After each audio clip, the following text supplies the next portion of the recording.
Hello बच्चों, welcome to my channel. मैं मीनाक्षी झा आ गई फिर से आपके लिए, आपका अपना केमिस्ट्री क्लास। तो बच्चों, आज हम लोग जीओसी में इंडक्टिव इफेक्ट स्टार्ट करने वाले हैं, जो कि बहुत ही इंपॉर्टेंट है। तो जिन्होंने मेरा चैनल सब्सक्राइब नहीं किया है, जल्द से जल्द सब्सक्राइब कर लीजिए और जितना हो सके शेयर कीजिए। ठीक है, देखने के बाद लाइक और कॉमेंट जरूर कीजिएगा। ठीक, तो स्टार्ट करें। Inductive effect, what is inductive effect? क्या होता है इंडक्टिव इफेक्ट? तो किसी भी मॉलिक्यूल में इलेक्ट्रॉन के डिफरेंस के कारण, इलेक्ट्रोनिगेटिविटी के डिफरेंस के कारण, नॉट इलेक्ट्रॉन, इलेक्ट्रोनिगेटिविटी के डिफरेंस के कारण जो क्या होता है, इलेक्ट्रॉन का डीलोकलाइजेशन या बोल सकते डिस्प्लेसमेंट होता है किसी एक मॉलिक्यूल से दूसरे मॉलिक्यूल में। क्या होता है? इलेक्ट्रॉन के मतलब किसी सिग्मा बॉन्ड के, सिग्मा कोवेलेंट बॉन्ड के इलेक्ट्रॉन का जो डिस्प्लेसमेंट होता है किसके कारण? इलेक्ट्रोनिगेटिविटी के कारण।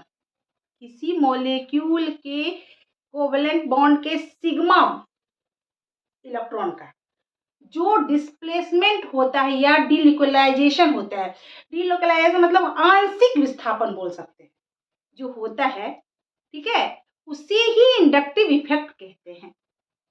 इसका दो क्या है, डिफिनीशन है। तो पहला डिफिनीशन में क्या है, मैंने लिखा है आपको, देखिए, पार्शियली डिस्प्लेसमेंट और delocalisation of electron of sigma covalent bond. Sigma covalent bond के इलेक्ट्रॉन का जो पार्शियली डिस्प्लेसमेंट होता है, ठीक है, due to difference of electronegativity in organic molecule. किसमें? ऑर्गेनिक मॉलिक्यूल में। किसके कारण ये डिस्प्लेसमेंट होता है? तो difference of electronegativity is called inductive effect. क्या कहलाता है वो? इंडक्टिव इफेक्ट कहलाता है। ये मान लीजिए एक है और ये बी है, तो इनके बीच जो इलेक्ट्रॉन का डिस्प्लेसमेंट पूरा ये नहीं होता है जो यहाँ से इलेक्ट्रॉन खींच के पूरा इसके पास नहीं होते, पार्शियली डिस्प्लेसमेंट होता है। तो पार्शियली का यहाँ डेल्टा से किया जाता है, हल्का में इसका पार्शियली होता है तो माइनस से करके जाते हैं। यहाँ पे जो पार्शियली डिस्प्लेसमेंट होता है, तो जिधर इलेक्ट्रॉन ज्यादा खिंचाव होता है उस पर पार्शियली माइनस चार्ज, और जिधर से इलेक्ट्रॉन का खिंचाव होता है, डिस्प्लेसमेंट होता है, उस पर पार्शियली प्लस चार्ज। तो पार्शियली के लिए किसका यूज किया जाता है? इस डेल्टा का यूज किया जाता है। आगे बात समझ में? तो क्या हुआ, ये इंडक्टिव इफेक्ट जो होता है इलेक्ट्रॉन डिफरेंस, इलेक्ट्रोनिगेटिविटी के डिफरेंस के कारण होता है। ठीक, जो ज्यादा मोर इलेक्ट्रोनिगेटिव होगा वो इलेक्ट्रॉन को अपनी तरफ खींचेगा, है ना। तो जिधर इलेक्ट्रॉन की तरफ खिंचाव होगा उस पर क्या होगा, माइनस का चार्ज आएगा, और जिधर से इलेक्ट्रॉन का विथड्रॉ होगा उस पर प्लस का चार्ज आएगा। यही इंडक्टिव इफेक्ट है। इंडक्टिव इफेक्ट क्या होता है? ये परमानेंट इफेक्ट है। कोई रिएजेंट इस पे अटैक करे या न करे किसी मॉलिक्यूल पे, जरूरी नहीं है अटैक होगा तभी होगा ये इफेक्ट। ये इफेक्ट परमानेंट इफेक्ट है, तो थोड़ा भी डिफरेंस रहेगा तो ये इफेक्ट होगा ही मॉलिक्यूल में। आगे बात समझिए बच्चों। तो दूसरा जो डिफिनीशन है वो भी मैं लिखवा देती हूँ। चलिए यहाँ इसका का स्क्रीनशॉट ले लीजिए। चलिए आगे लिखाती हूँ। दूसरा डिफिनीशन क्या हुआ? Permanent polarisation of sigma covalent bond toward more electronegative atom.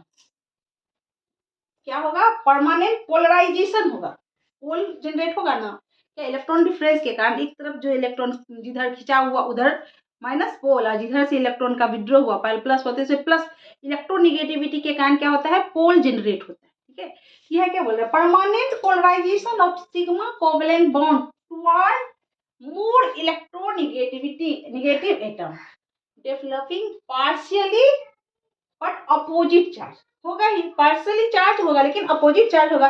जिधर इलेक्ट्रॉन जाएगा, जो खींचेगा उस पर माइनस चार्ज, और जो विथड्रॉ करेगा उस पर प्लस चार्ज आएगा। डिफरेंस इन ड्यू टू, किसके कारण हो रहा है? Due to difference of electronegativity of bonded atoms. क्या है? बॉन्डेड एटम के बीच इलेक्ट्रोनिगेटिविटी के कारण होता है किसी किसी मॉलिक्यूल में, is known as inductive effect. किसी मॉलिक्यूल में, अब यहाँ मान लें मॉलिक्यूल है जिसमें एक एटम ए है एक बी है, बॉन्डेड एटम है, ठीक है, यहाँ पे इलेक्ट्रॉन दिखा रहे हैं, तो दोनों तरफ सेम है, इलेक्ट्रॉन की जो है डेंसिटी दोनों तरफ सेम है, तो कोई पोल जनरेट नहीं हो रहा है, कोई पोल जनरेट हो ही नहीं रहा।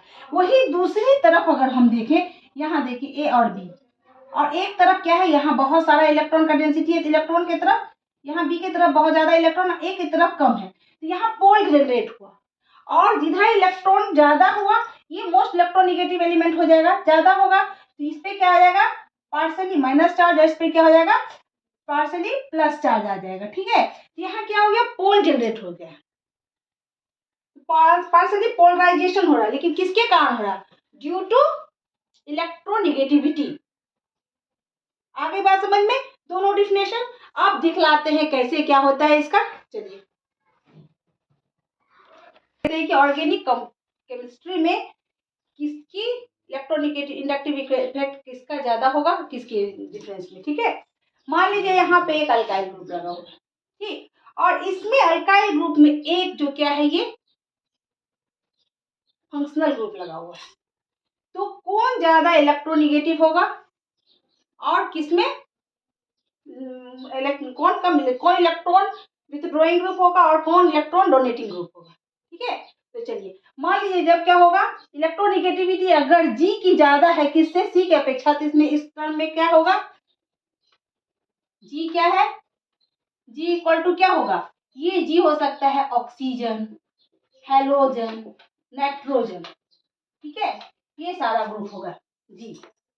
जब यहाँ जी की जगह पे क्या होगा, ये फंक्शनल ग्रुप क्या होगा, या तो ऑक्सीजन होगा, वो ज्यादा इलेक्ट्रोनिगेटिव होता है अल्काइल ग्रुप के साथ, या उसकी इलेक्ट्रोनिगेटिविटी ज्यादा होगी, या हेलोजन ग्रुप जो मोस्ट इलेक्ट्रोनिगेटिव एलिमेंट है, ये बहुत ही अच्छा लिविंग ग्रुप भी है। ठीक है, एंड नाइट्रोजन। ठीक, अगर इलेक्ट्रोनिगेटिविटी जी की जो है इक्वल हो कब, सी से कब होगा, जब जी इक्वल टू क्या हो जाएगा, अल्काइल ग्रुप हो जाएगा। जी इक्वल टू क्या होगा, अल्काइल ग्रुप, या तो कार्बन होगा या हाइड्रोजन, इसे बोल सकते हैं अल्केन बोल सकते हैं, अल्केन या अल्काइल ग्रुप बोल सकते हैं। आगे बात समझ में बच्चों। ठीक, and if electronegativity G is lower than electronegativity of C, carbon की इलेक्ट्रोनिगेटिविटी अगर इस फंक्शनल ग्रुप से होगा, तो मतलब फंक्शनल ग्रुप क्या होगा, ऑर्गेनोमेटेलिक कंपाउंड, यानी क्या होगा, जी इक्वल टू क्या होना चाहिए, मेटल्स, मेटल्स, यानी क्या होगा, ऑर्गेनो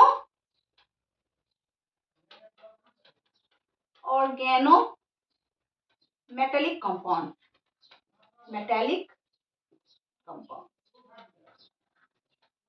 ऑर्गेनोमेटेलिक कंपाउंड का ही इलेक्ट्रोनिगेटिविटी जो है सो अल्काइल ग्रुप यानी कार्बन से कम होगा, यानी अल्केन ग्रुप या अल्काइल ग्रुप से कम होगा।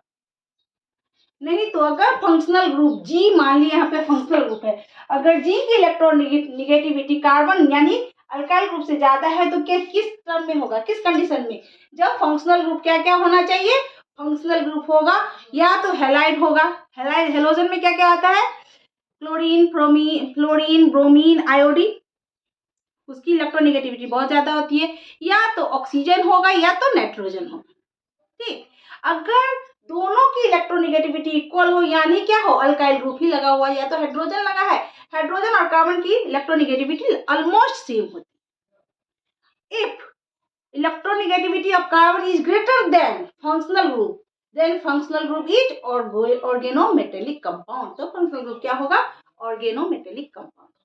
आगे बात समझ यहाँ तक। अब हम लोग जाते हैं कुछ कैरेक्टरिस्टिक्स ऑफ इस पे इंडक्टिव इफेक्ट। चलिए कैरेक्टरिस्टिक्स ऑफ इंडक्टिव, सबसे पहला कैरेक्टर तो ये है कि ये परमानेंट इफेक्ट है, पहले ही बता चुकी हूँ आप लोग, कोई अटैकिंग रिएजेंट्स पे अटैक करे और ना, तो क्या होता है कि कोई रिएक्टिव एजेंट जो है सो अटैकिंग रिएजेंट्स पे काम करे या ना करे, लेकिन ये क्या है, ये इफेक्ट होगा ही, मस्ट। ठीक है, दूसरा क्या है, take place between the atoms bonded by covalent bond, ऐसे एटम्स में होते हैं जिसमें ये आपस में कोवैलेंट बॉन्ड के द्वारा जुड़ा रहता है, यानी म्यूचुअल शेयरिंग के द्वारा बॉन्ड बनता है। तो ये इंडक्टिव इफेक्ट वैसे ही बॉन्डेड एटम में बनता है, सिग्मा वैलेंट क्या, कोवैलेंट बॉन्डेड सिग्मा इलेक्ट्रॉन में होता है। ठीक है, ठीक, space between the atom bonded by covalent bond. तीसरा it is just a shifting on a sigma electron pair and not a complete transfer. ये shifting हो रहा है, complete transfer नहीं हो रहा है, पहले मैं बता चुकी हूँ. shifting हो रहा है, इस इलेक्ट्रॉन से इस एटम से इस एटम की तरफ शिफ्ट कर रहा है, ना कि कंप्लीट ट्रांसफर हो रहा है.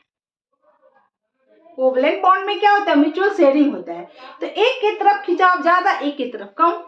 जब ये इफेक्ट हो तो ही इंडक्टिव इफेक्ट होता है. आई ना बात समझ में. तो इसमें क्या है, इसमें सिर्फ सिग्मा बॉन्ड पेयर बॉन्ड का जो है क्या होता है, शिफ्टिंग हो रहा है. It just a shifting, not complete transfer. और क्या है, it is observe due to difference in the electronegativity values of the bonded atom. ये क्यों हो रहा है, ये इंडक्टिव इफेक्ट हो क्या रहा है, क्यों हो रहा है, due to difference of electronegativity. जब इलेक्ट्रोनेगेटिविटी में डिफरेंस होगा तभी ये इफेक्ट होगा. जब डिफरेंस नहीं होगा तो किसी भी तरफ इलेक्ट्रॉन का खिंचाव क्यों होगा, नहीं होगा. तो जो ज्यादा मोस्ट इलेक्ट्रोनेगेटिव होगा, जो ज्यादा इलेक्ट्रोनेगेटिव एलिमेंट होगा, एटम होगा, वो अपनी तरफ इलेक्ट्रॉन को खींचेगा. तो दूसरी तरफ क्या होगा, पोल जनरेट होगा, क्या प्लस चार्ज होगा. ये ऑब्जर्व हो रहा है किसके कारण, due to difference of electronegativity values of bonded atom. ठीक, आगे बात समझ में. फिफ्थ क्या, it take place even the absence of attacking reagent. मैंने पहले ही बताया था, ये तब भी होता है जब अटैकिंग रिएजेंट एब्सेंस रहे. नहीं भी रहे अटैकिंग एजेंट फिर भी यह होता है.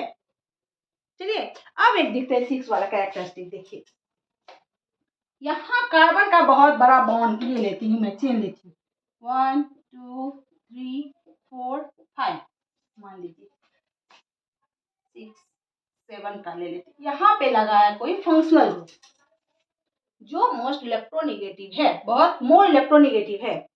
अब यहाँ पे जो ये क्या है, इलेक्ट्रोनेगेटिव है, तो ये अपने तरफ इलेक्ट्रॉन को खींचेगा. तो इस पे आ जाएगा पार्शियली माइनस चार्ज.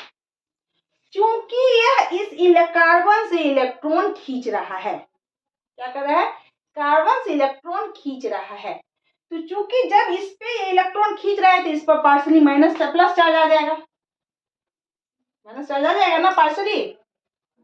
आगे बात समझ में. अब जब इस पे माइनस चार्ज आया तब ये भी तो अपना प्लस चार्ज ये करना चाहेगा, अपनी वैलेंसी कंप्लीट करनी चाहेगा ये.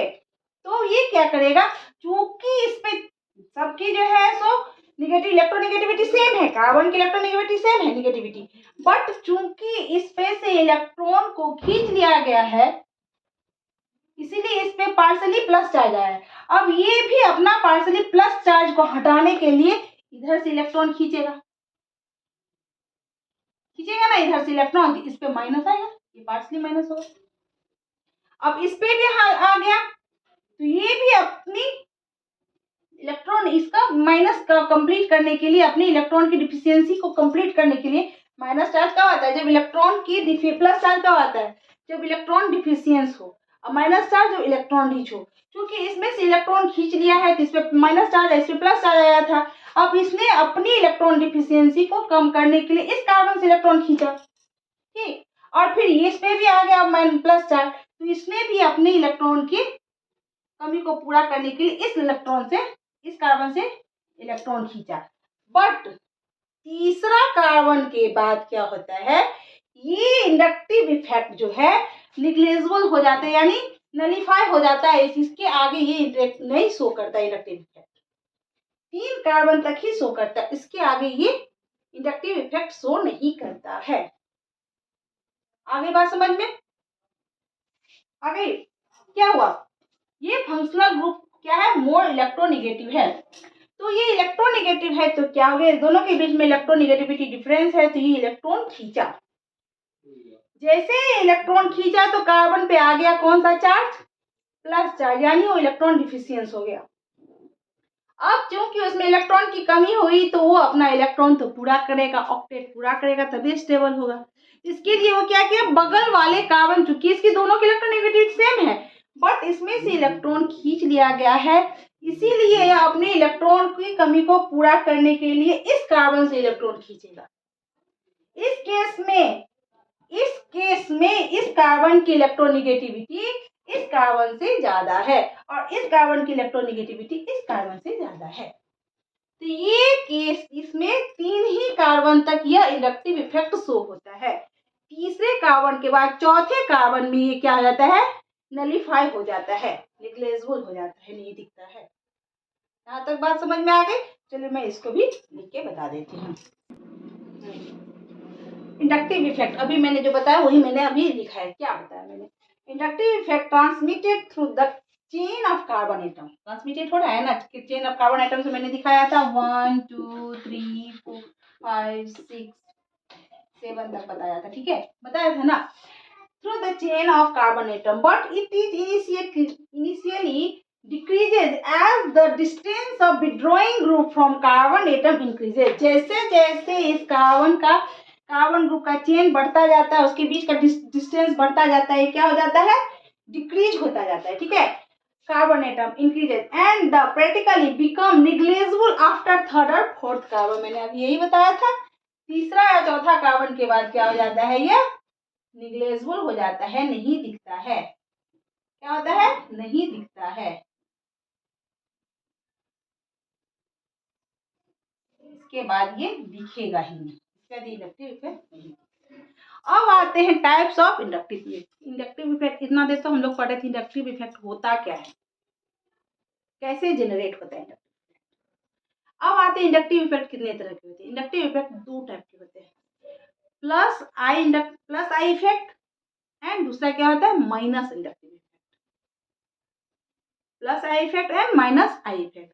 तो अभी मैं बारी बारी से दोनों को डिफाइन करूंगी। चलिए, types of inductive effect. Inductive effect 2 type के होते हैं, मैंने पहले ही बताया क्या होता है, plus inductive effect and minus inductive. Plus यानी पॉजिटिव एंड माइनस यानी निगेटिव। तो पहले प्लस पे आते हैं। प्लस आई इफेक्ट क्या होता है, एटम और group of atoms donate electron to other atom. जब क्या एटम या ग्रुप ऑफ एटम जो होता है इलेक्ट्रॉन क्या करता है, डोनेट करता है। क्या करता है, इलेक्ट्रॉन डोनेट करता है दूसरे एटम को, किसके द्वारा, वाया सिग्मा बॉन्ड। तो वो क्या कहलाता है, वो ग्रुप कहलाता है इलेक्ट्रॉन डोनेटिंग ग्रुप। और इलेक्ट्रॉन का ये जो डोनेशन होता है यही प्रोसेस कहलाता है प्लस आई इफेक्ट। क्या होता है, and effect of donation of electron to other atom is called plus I effect. ठीक है, तो चलिए एग्जांपल दिखलाती हूँ मैं। इसमें एग्जांपल मान लीजिए, तो ये क्या हो गया, ये कार्बन यहाँ पे अल्काइल ग्रुप है और ये हो गया ये फंक्शनल ग्रुप। इस फंक्शनल ग्रुप को बोलेंगे इलेक्ट्रॉन विथड्रॉइंग ग्रुप। ये इलेक्ट्रॉन को क्या कर रहा है, अपनी तरफ खींच रहा है। एंड ये अल्काइल ग्रुप क्या हो गया, इलेक्ट्रॉन डोनेटिंग ग्रुप। क्या है, ये इलेक्ट्रॉन को डोनेट कर रहा है। अब इलेक्ट्रॉन डोनेटिंग ग्रुप कौन कौन सा होता है, तो सबसे पहला होगा अल्काइल ग्रुप।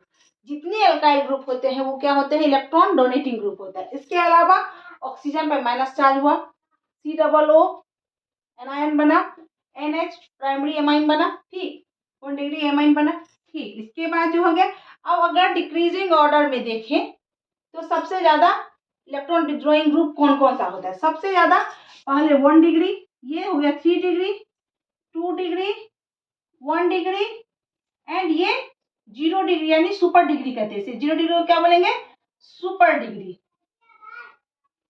सुपर डिग्री, ठीक। एंड इसके बाद अगर देखें तो सबसे ज्यादा क्या कौन कौन सा है इलेक्ट्रॉन डोनेटिंग ग्रुप में, पहले अल्काइल ग्रुप, उसके बाद आता है हाइड्रोजन का क्या क्या होता है, ट्रिटियम, ड्यूटेरियम एंड हाइड्रोजन। क्या है, ट्रिटियम, ड्यूटेरियम एंड हाइड्रोजन। ये सारे क्या दिखाते हैं, ये सारे क्या है, प्लस आई इफेक्ट वाले ग्रुप हैं। आगे बात समझ में। अब हम लोग जा रहे हैं कहाँ पे, माइनस आई इफेक्ट। तो चलिए, minus I effect, an atom or a group of atom which withdraw, वो तो डोनेट कर रहा था, ये विथड्रॉ कर रहा है यानी खींच रहा है, which withdraw electron from other electron via क्या होगा, किसके द्वारा, through atom, through sigma bond. किसके द्वारा हो रहा है, सारा काम हो रहा है कोवेलेंट सिग्मा बॉन्ड के द्वारा, ठीक है। Sigma bond are called electron withdrawing group. ये ग्रुप कहलाता है इलेक्ट्रॉन विथड्रॉइंग ग्रुप और ये इफेक्ट कहलाता है माइनस आई इफेक्ट। क्या कहलाता है? माइनस आई इफेक्ट। ठीक है, जैसे इसमें क्या हो, मान लीजिए ये देखें तो इसमें क्या है, ये अगर यहाँ से देखें उसमें इलेक्ट्रॉन डोनेट कराते, ये कार्बन है ग्रुप, ये अल्काइल ग्रुप है, और यहाँ में एक ऐसा ग्रुप जुड़ा हुआ है, मान लीजिए यहाँ पे ए करके देते हैं, जो इलेक्ट्रॉन, जिससे इलेक्ट्रॉन विड्रॉ कर अपनी तरफ खींच रहा है।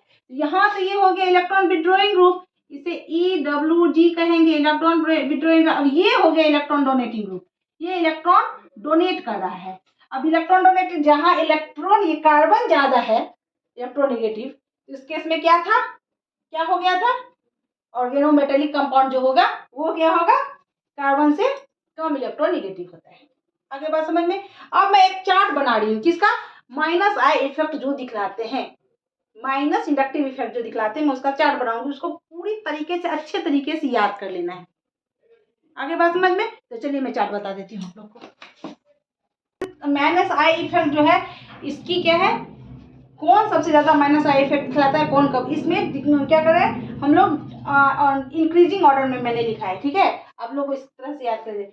सबसे पहले OR माइनस जो होगा वो, उसके बाद NH2 NR3, इसके बाद SR2 NH3, इसके बाद NO2 nitro sulpho cyano aldehyde acid, इसके बाद हेलोजन ग्रुप, और इसका क्या कहते हैं इसको, इथर, इसके बाद ये alcohol, amino, triple bond, phenyl, double bond, hydrogen, इसके बाद सिंगल बॉन्ड। ये इसका इंडक्टिव इफेक्ट का चार्ट है, इसको अच्छी तरीके से याद कर लेना है। तो आज के लिए बस इतना ही। आज हम लोगों ने इंडक्टिव इफेक्ट पढ़ लिया and types of inductive effect पढ़ लिया। अब नेक्स्ट क्लास में हम लोग क्या पढ़ेंगे, एप्लीकेशन ऑफ इंडक्टिव इफेक्ट। तो मैंने पहले स्टार्टिंग में ही बतला दिया है आप लोगों को, जिन्होंने अब तक सब्सक्राइब नहीं किया जल्द से जल्द सब्सक्राइब कर लीजिए, जितना हो सके दोस्तों में शेयर कीजिए, लाइक कमेंट कीजिए। तब तक के लिए टेक केयर, बाय बाय।